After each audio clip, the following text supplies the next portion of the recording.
It's the age-old question, isn't it? However, is one supposed to make a movie about how overtly sexualized children are in society without overtly sexualizing children in the movie that they're making about society? This movie has basically been surrounded in controversy since the moment that it was announced to be distributed into the US via Netflix. The movie, Mignon, I think that's how it's pronounced, that's how I was told it was pronounced, is a French movie by the first-time full-length movie director Maïmouna Doucouré. My name is Maïmouna Doucouré and I'm the director of Cuties. The director, in an interview done by Netflix, stated that she got the idea for the film when she was at a talent show where she saw a bunch of young girls dancing very provocatively, and she wondered if they understood what their actions meant or what they were doing. The intent here was to show how overtly sexualized females are in society and how that deliberate sexualization impacts the younger girls as they witness that and try and mimic the behaviors to gain the same kind of rewards that grown women receive in society for being sexualized. This movie was shown at the Sundance Festival this year in Utah in January 2020, and until a couple days ago on September 9th, the people who attended Sundance and watched this movie at Sundance were the only people really in the US who had actually seen this movie. And then Netflix bought it. They bought the distribution rights from BAC Films, and this movie was produced by this company here. I'm not even going to try to pronounce that one. And the controversy started pouring in almost immediately after it was revealed that this movie was going to make its American debut on Netflix. This was because of the trailer, synopsis, and the poster that Netflix all used to market this film. To really just give an understanding of just how badly Netflix did mess up with this is the poster that they used, which of course it sparked outrage. And on top of that, this is the synopsis that they used. Ami, 11, becomes fascinated with a twerking dance crew. Hoping to join them, she starts to explore her femininity, defying her family's traditions. So right off the bat, none of this seems very good or in Netflix's favor, especially when the movie was also TVMA, which means that this coming-of-age story about a girl who wants to twerk is not something that is appropriate to be viewed by children, only adults. Yeah, not great. When Netflix announced the release of this film, they tagged the director herself, and so at this point, public opinion was very against her, and I know that at this time she received countless death threats for her movie. Obviously, the overt sexualization of children, especially when it's so in your face, is gonna spark some passionate outrage, and that's completely understandable, but not all of the facts were being held at this time. It is important to keep in mind that in buying the distribution rights to this film, Netflix also bought the right to market it, and yes, this includes the poster and the synopsis. Compare Netflix poster with the original French poster, and the fact that this movie got great feedback from Sundance, getting Maïmouna Doucouré. the Sundance Directing Award and the movie itself earning the Grand Jury Prize for Dramatic Film. And at this point, Netflix started looking a little bit more suspicious than the director herself. Personally, at this point too, I am always ready to assume that the capitalist market that lives to dispel and suffocate creativity to make an additional buck is always to blame. So this narrative was something I accepted wholeheartedly, and I was very ready to defend the director. But now, September 9th has come and gone, the movie is now ready to be watched, and I have seen it, and I have some thoughts. So what is the actual plot of this movie? It's important to note that after all the backlash, Netflix did make a apology comment, and they changed both the poster and the synopsis to something far more innocent, but still kind of missing the point of what the movie is. The new synopsis says 11-year-old Ami starts to rebel against her conservative family's traditions when she becomes fascinated with a free-spirited dance crew. Now that's still not quite what this movie is about. This movie is a lot. This movie starts with Ami, and Ami comes from a very traditional Muslim family, Muslim background, with her mother who is raising her and her two younger brothers basically as a single mother as her father gets ready to get married to his second wife, and that causes a lot of tension and heartbreak with her mother that she witnesses directly as she tries to help raise these two boys. Meanwhile, at school, there are these group of mean girls, I guess, who dress very provocatively, especially for 11-year-olds, because I think it is very important to note that the main characters in this movie are all 11-year-olds and are all played by actual 11-year-olds. And these girls are in a dancing crew of some form or another. And so our main character, Ami, witnesses one of the girls dancing in the laundry room of the building that she lives in, and she's very fascinated by it. And so she kind of creeps around, watches them dance a few times, and they bully her like nothing else. Like, they're so mean to her. And she still just keeps trying and trying and trying to be their friend, and they're kind of letting her in a little bit. She helps the girl who she found dancing in the laundry room get away from a guy after she stole his shirt, and then it kind of like bonds them a little bit. And so that girl in the group of 4 girls is always kind of letting Ami join in a little bit. But there's still 4 girls, and they're in a dance crew, and Ami wants to join, but she can't. At some point, Ami steals her cousin's smartphone, and that's when she uses it to kind of dive into this world of social media and viewing these sexualized dances that get a lot of attention and then trying to mimic it. This is hard to note because I want it to be known that like all of these girls are very, very beautiful young women, and I'm very upset that they were treated in this way. But I think the person who got treated the worst of the 4, not the girl who plays Ami, there's this one girl, and she's very, very, very beautiful. And then on top of that, she is a little bit heavier set, especially in comparison to the other girls in this movie who are all very, very, very skinny. And so she gets treated so poorly in this film. She gets butted out so fast from the dance crew. She's the one that leaves so that Ami can join. And how she ends up leaving is that the girls are on some kind of chat site, kind of reminded me of Omegle, if you remember that, and they're talking to this older guy, and they're all of them together coming up with things to type to this guy that are kind of sexual and inappropriate. They can see him, but their camera's turned off. And then the girl puts the camera in the girl who was dancing in the lingerie room's lap and turns on the camera so you can see her and embarrasses her. And then they get in a punching match at the school, and so then they vote her off the island, and so now there's 3 of them, and then they let Ami join so she can be the 4th member of their dance crew. This is not ideal because the bigger girl in this group gets the blunt, and I think that's problematic. I don't think that was done well. And even before that, the other girls in the group are constantly teasing and making fun of this girl for being heavier set, and it's really nasty. There is also this scene in this movie where the girls are all practicing their dancing, and one of the girls kind of wanders off, and she finds a balloon, but it's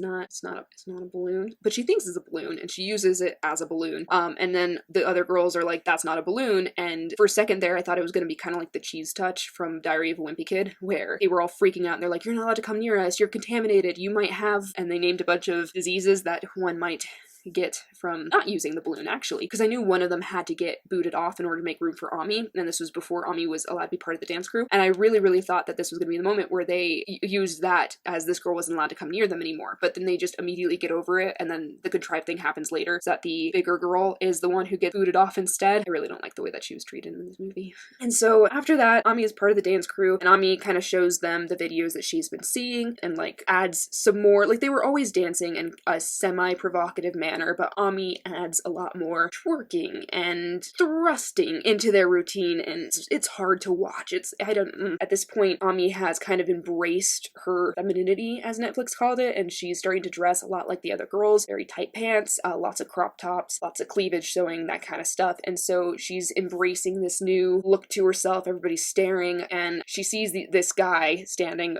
talking to these girls, and I don't know why it upsets her so much, and she just runs over there and attacks this girl. She's pulling her hair and hitting her, and so these bigger, older kids, of course, kind of start beating up on this little girl, and then there's like this kind of fight scene. But in this fight scene, the girl that she attacked gets her on her stomach and pulls down her pants, and the whole thing is that she's humiliated because she had, like, I don't know, like teddy bears or something on her underwear. But this was such an awful and uncomfortable scene, and the camera work, they like zoomed in, it was... And so then after this, she steals a bunch of money from her mom because she's an awful person, and I don't understand why she's the protagonist or why we're rooting for her, because her mom is poor and sad, and so she steals all this money from her mom, and she goes and buys all of her friends all of this new underwear, and then she buys a toy for her brother, which ends up getting her caught, and her mother's disappointed in her and doesn't know who she raised, whole thing. Oh my god. And then there's this other scene where she's being stupid. She's in the hallway on the smartphone. Her mother has passed out because, I don't know, they never actually addressed that, but her mother passed out, and so her cousin, the guy that she stole the smartphone from, comes over to make sure the mother's okay, and as he's leaving, he sees that she has the smartphone, and he's like, that's my phone, give it back. Very understandable reaction there. And she starts revealing herself a little bit, as if she's going to trade him a favor of an inappropriate kind for the ability to continue to hold onto the phone. Luckily, her cousin does not, is like, what the heck is wrong with you? Knock it off right now and give me my phone back, which, like, thank you. She wrestles with him, she bites him, she grabs the phone and she runs to the bathroom. And she runs into the bathroom and she takes off her pants and takes an inappropriate picture of herself and submits it onto her social media, where prior she was submitting videos of her and the other girls dancing provocatively and getting a lot of views and attention and likes for that. And so then she's at school and a boy grabs her butt and calls her a slut, and she gets in a fight, and then her mom gets called and she finds out about what she did and she gets yelled at and she's a disappointment and all this stuff. It's a lot. It's a lot, it's a lot, it's a lot. And keep in mind, at this point, this girl is still 11 years old. Okay, and so at this point, the group of friends don't want anything to do with her anymore, because now they say that because she did that, other people are asking them to do the same, and they don't like that, and they don't like that image that they now have because of her. So they kind of kick her off the dance crew, and they get the bigger girl to come back onto their dance crew. And there's like half a scene where it's implied that she has an eating disorder, the bigger girl, and she's caught gagging and throwing up in a bathroom, but like that's it, that's all that is addressed, which I think is kind of really crummy way to handle that kind of stuff. Again, I really do think that, as a side note to all the other awful things that go on in this movie, the way that the bigger girl was treated for being a bigger girl was just totally inappropriate, and I don't like it at all. But yeah, so she joins the crew again, it's them four, and then Ami is left out again, and Ami is sad, obviously. There's this whole thing where she has this dress that she's supposed to wear to her father's wedding, and she looks at it, and sometimes it's bleeding, and sometimes it's like the wind's blowing through it or whatever. I don't know what that was supposed to represent. It looked silly to me. And so at this point, Ami decides that she's going to do the dance competition with the girls. She knows all the moves. So she basically attempts to murder the bigger girl. She's hiding behind this corner, and as the girl's walking by and there's this canal, Ami runs out and just shoves the girl into the canal, and then realizes very quickly that the girl can't swim. And so she watches as this girl is like, I'm drowning. And as I was watching, I was like, oh my gosh, like, is she gonna die? Like, does this movie really need to go there? Does this take that turn? But she grabs hold of a flotation thing, and then she just sits there, and then Ami just leaves, which is still horrific because like that girl could still die. So like this was an attempted murder. And so then Ami runs to the dance competition, and of course the girls are where's our fourth girl? Where is she? Why isn't she here? And Ami's like, I know the dance moves, I'll do it. And so they get on stage and they're dancing, and the camera is just zooming in on all of their sensitive parts, and it's wonderful. And it just goes on for way too long, and it's awful to watch, and it keeps panning to the audience, and you can see like some people, men, are into it, and then the women are like covering the eyes of their children. Like there is not this great response going on there. This is not the kind of attention that these girls were craving. And then Ami kind of steps back and starts crying, and then she runs off the stage. She goes home, she gets yelled at by her grandmother. Her mom stands up for her and goes, that's my daughter, don't talk to her like that. She tells her daughter that she does not have to attend her father's wedding, which is happening. And then Ami gets in a shirt and pants, and she goes jump roping with some of the kids in her neighborhood, and then she bounces higher and higher, and then that's it. That's the movie. So that's the plot. That's what we got here. Ooh, that was a lot.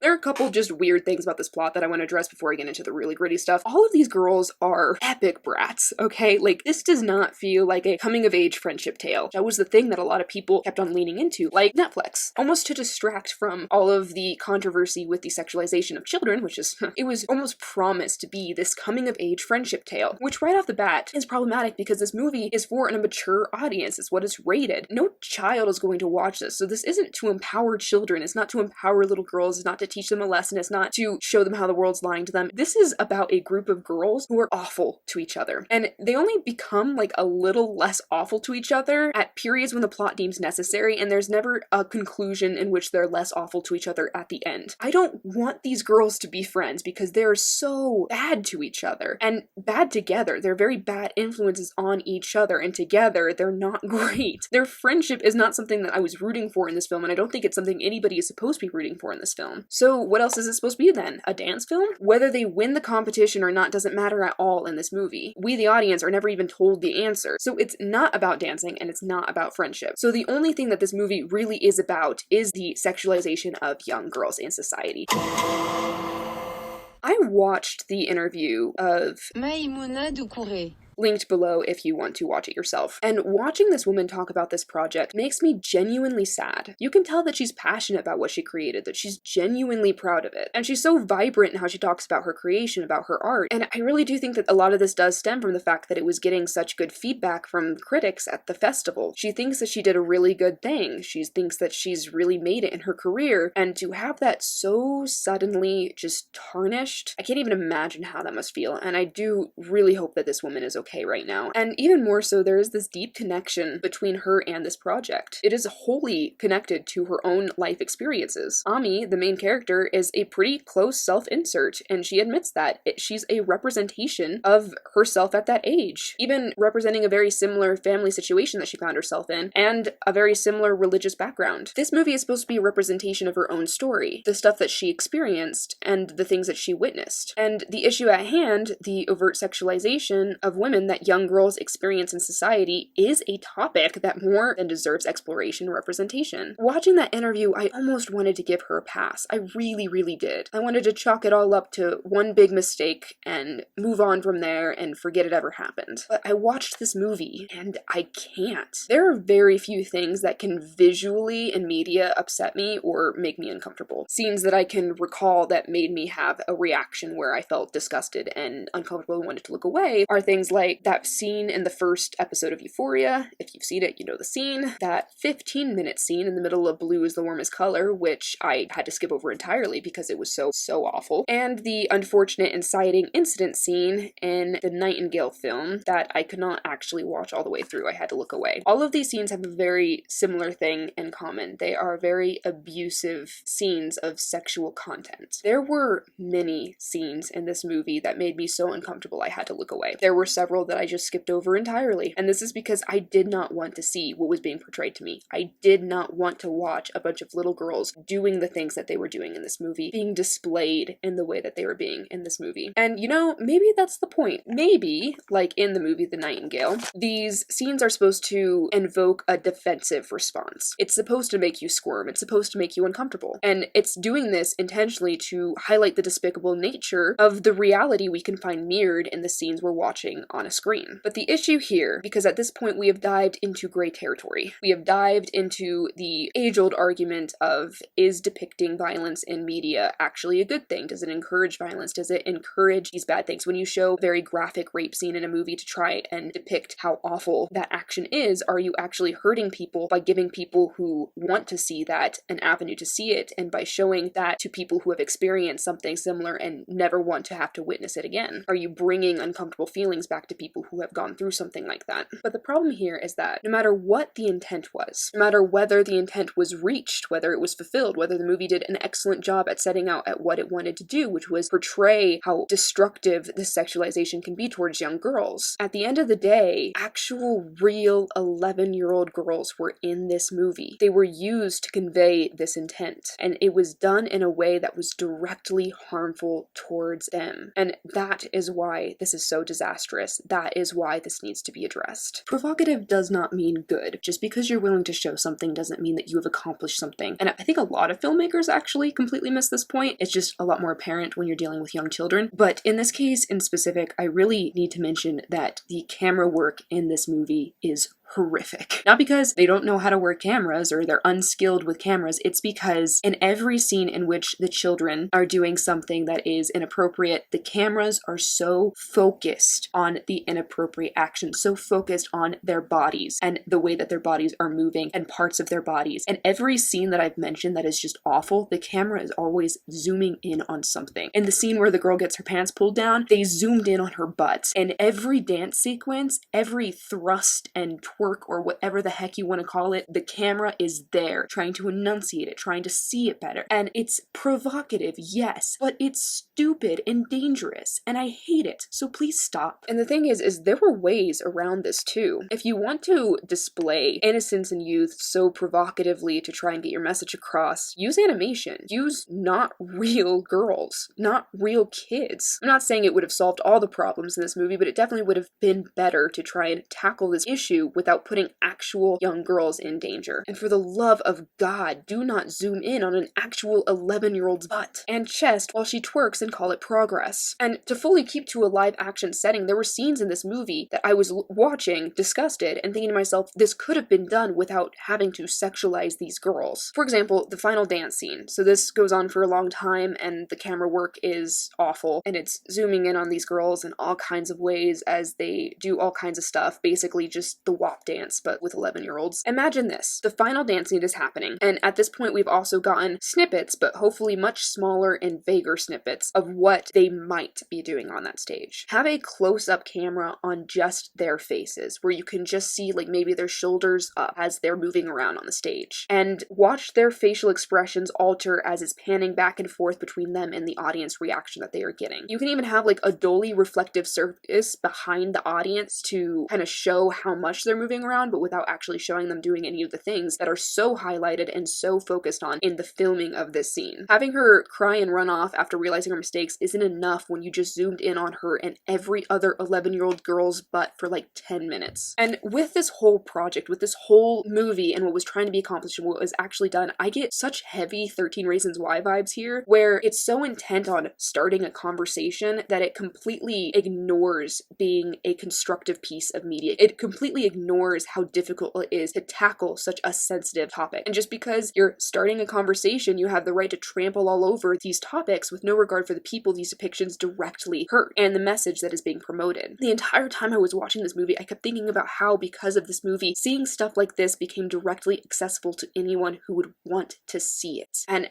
I just was so disgusted that somebody would so willingly, adults so willingly put these little girls in this position. And it is the director, of course. I think that in trying to create this message, she completely forgot to consider the safety and the image of these young girls who she was representing in this movie. But there's so many other people who are to blame for this. There's so many other people who at any point could have been like, wait, that's not okay, and not signed off on it. Because they didn't sign off on this. There's no way they can. It's not legal. Somebody signed off on this for them. Somebody signed off on this project for them. And now these little girls, this is their debut project. This is what it just puts such a bad taste in my mouth. I have two little sisters who are not far off from being 11. In fact, one of them was 11 a year ago. And just to imagine them in any of the situations presented in this movie made me feel so ill. And to have this movie be so unwilling to protect the young girls that it was employing and it was using to tell this story, that is definitely the worst thing. That is 100% the worst thing that came out of this film.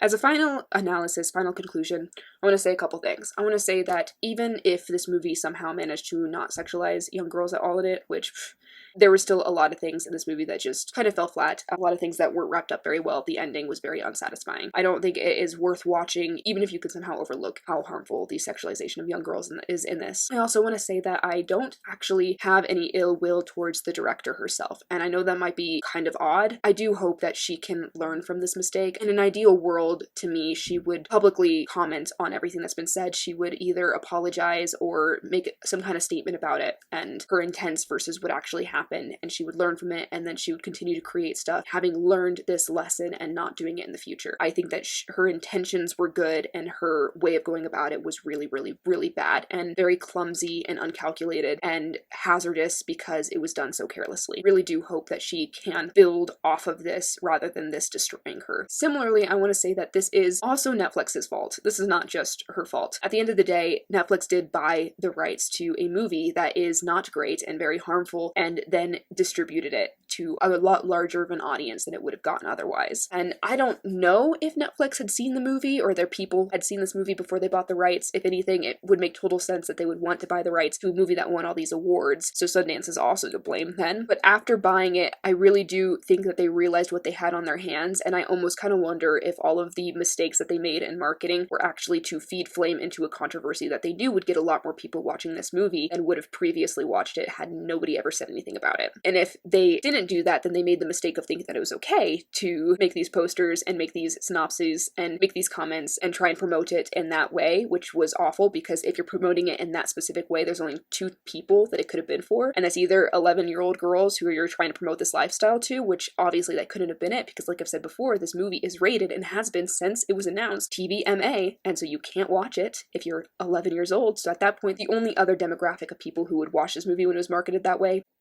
So either they were directly marketing towards that specific group of people, which if that's the case, then wow, just wow, Netflix. And if not, they were intentionally trying to start a large controversy to get more attention on this movie so more people would watch it when it finally came out and they would make more money than they would have otherwise. Either way, garbage move, and I'm not happy about it. As a final wrap up, I just want to say that I'm a Nerb, and this was Annerbs Blurbs. Thank you for tuning in for this one. This was definitely a lot more serious than a lot of my other stuff, because this is not a laughing matter at all, and it's very upsetting that this happened, that this was made, that people let it be made, that it was distributed, that it got this much attention, just everything not great. I really do hope that this opens up a conversation, both for what the movie was trying to tackle and, in my opinion, failed to tackle, and also for how media is to represent young people in the future and how they need to be more protected. I do hope that good does come out of this. Until then, please tell me what you thought. Have you seen the movie? Have you not seen it? Please subscribe if you're feeling up to it. Like this video if you liked it. And I do really enjoy receiving comments and hearing other people's opinions on things, even if they don't align with mine. So by all means, please leave your comments. I'm still trying to figure out this whole video thing, so every single time I do some things a little bit differently. If there's anything that you notice that you really like or really don't like, please just let me know. I do take constructive criticism very seriously. Please help me to be a better creator. Just let me know what you would like to see more of, and I think that is all for now. I will see you next time, hopefully with a much lighter topic.